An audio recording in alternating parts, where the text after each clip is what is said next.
Bismillahirrahmanirrahim. Assalamu alaikum and welcome to the Ministry of Foreign Affairs. Prime Minister of Pakistan, Mohammad Shehbaz Sharif, is in Astana, Kazakhstan for the twin summits of SCO Council of Heads of State and SCO Plus from 3rd to 4th of July. He is accompanied by Deputy Prime Minister and Foreign Minister Muhammad Ishaq Dar and other senior members of the cabinet and senior government officials. At the SCO Council of Heads of Summit meeting today, the Prime Minister will share Pakistan's perspective on important regional and global issues and underline the importance that Pakistan accords to regional connectivity and cooperation with SCO member states. The Prime Minister will also address the SCO Plus Summit that brings together SCO member states, invited dialogue partners, observer states, guests of the chair, and international organizations. He will share Pakistan's perspective on important regional and global issues, stressing the need for multilateralism and upholding universally recognized principles of international law. Yesterday, Prime Minister Mohammad Shehbaz Sharif participated in the first Pakistan, Azerbaijan, Turkey trilateral summit on the sidelines of SCO summit in Astana, Kazakhstan, along with President of Azerbaijan and President of Turkey. The three leaders reaffirmed commitment to alleviating tripartite cooperation, focusing on areas including trade, energy, tourism, culture, education, technology, healthcare, and environmental cooperation.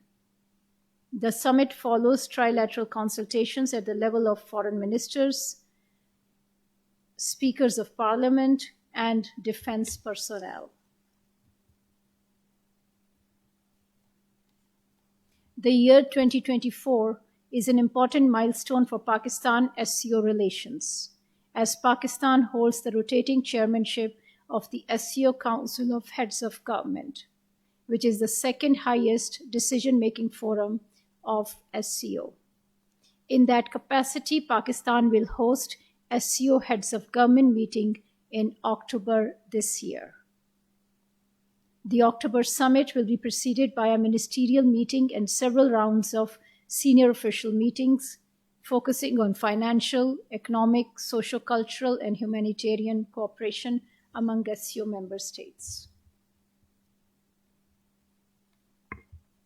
Prior to his visit to Kazakhstan, Prime Minister Mohammad Shehbaz Sharif undertook an official visit to Tajikistan on 2nd and 3rd of July at the invitation of President Rahmanov. In Dushanbe, the Prime Minister held meetings with President of Tajikistan, Imam Ali Rahman, Chairman of Majlis Numaindagan, Mr. Zoyer, and Prime Minister Rasul Zada.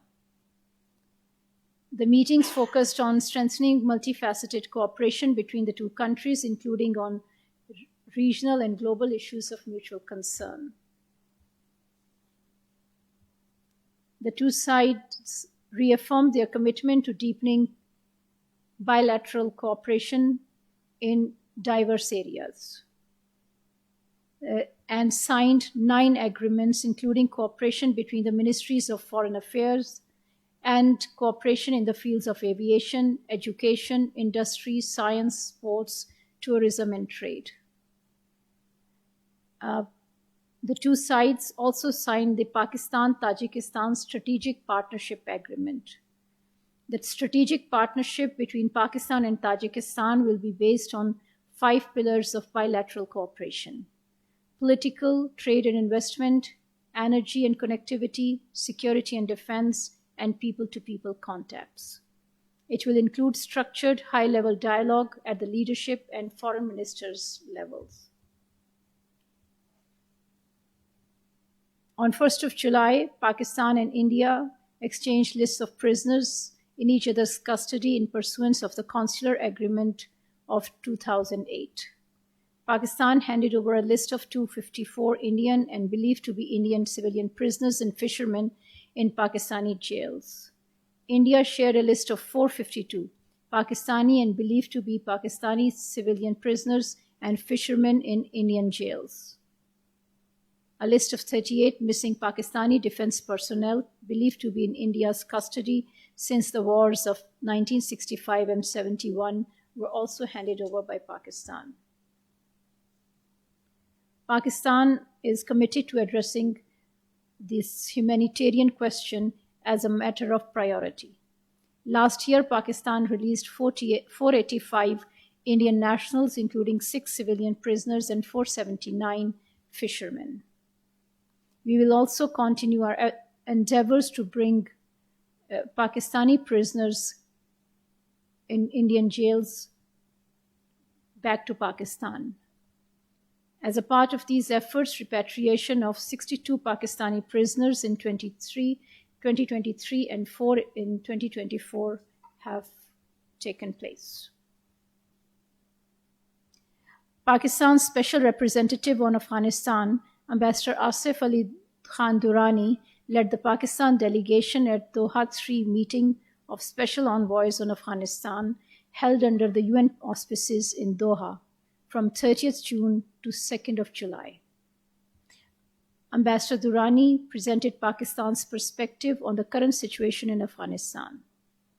He underscored Pakistan's support for Afghanistan to alleviate its economic situation and highlighted the threat posed by TTP-led terrorist activities originating from sanctuaries inside Afghanistan.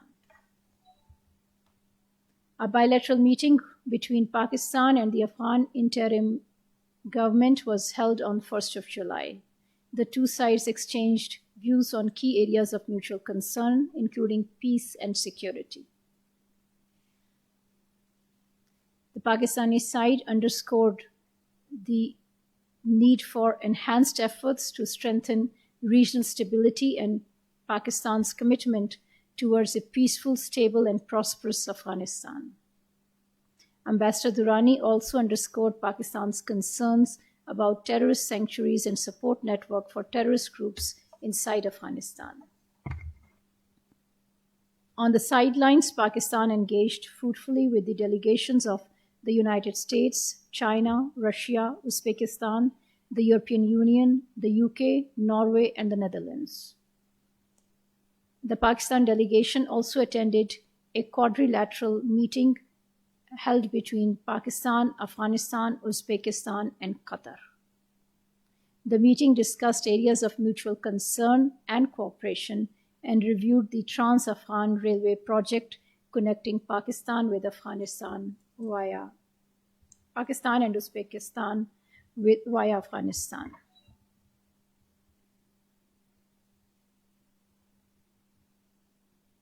The 6th round of bilateral political consultations between Pakistan and Belarus was held in Islamabad on 2nd of July. Additional Foreign Secretary Europe, Ambassador Shafkat Ali Khan led the Pakistan side, while the Belarusian side was headed by First Deputy Minister Sergei Lukashevich.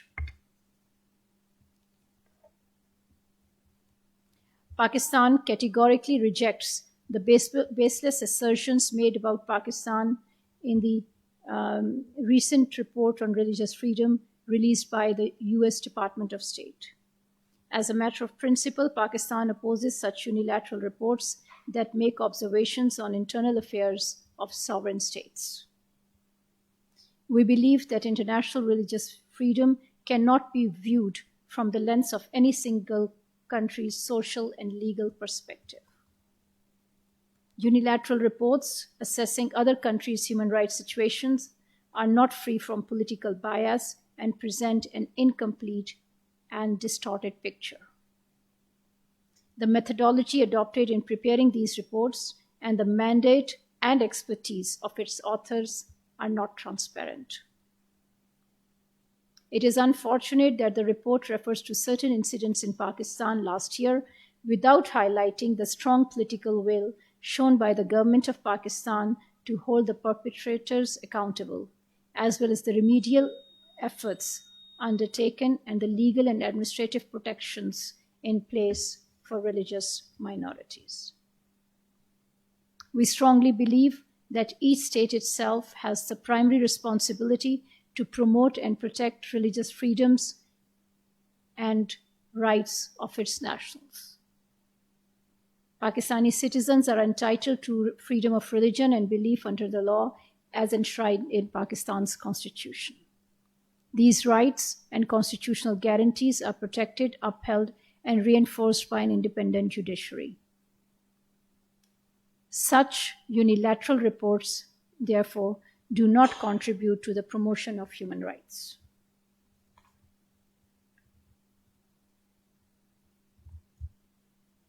The government of Pakistan has announced to allow medical students from Gaza to complete their medical education in Pakistan.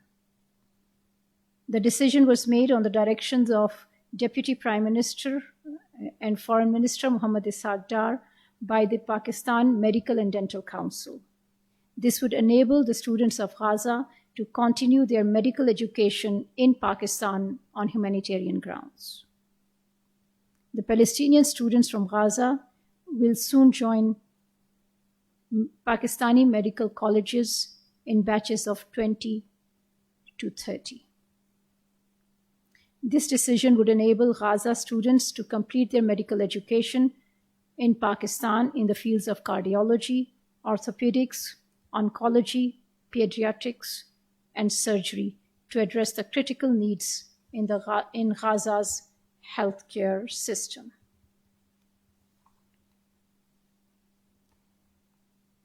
The Indian authorities' campaign to crush dissent in the Indian illegally occupied Jammu and Kashmir remains relentless. A prominent Kashmiri leader and former president of the High Court Bar Association, Mia Abdul Qayyum, has recently been arrested on fabricated charges. He suffers from multiple chronic ailments and old age. His arrest is a clear act of political vendetta. We urge the Indian authorities to release Mia Abdul Qayyum and thousands of other Kashmiri political prisoners, dissenters, and human rights defenders. Pakistan will continue to extend political, diplomatic, and moral support to our Kashmiri brothers and sisters for the just settlement of the Jammu and Kashmir dispute in accordance with the UN Security Council resolutions. I thank you.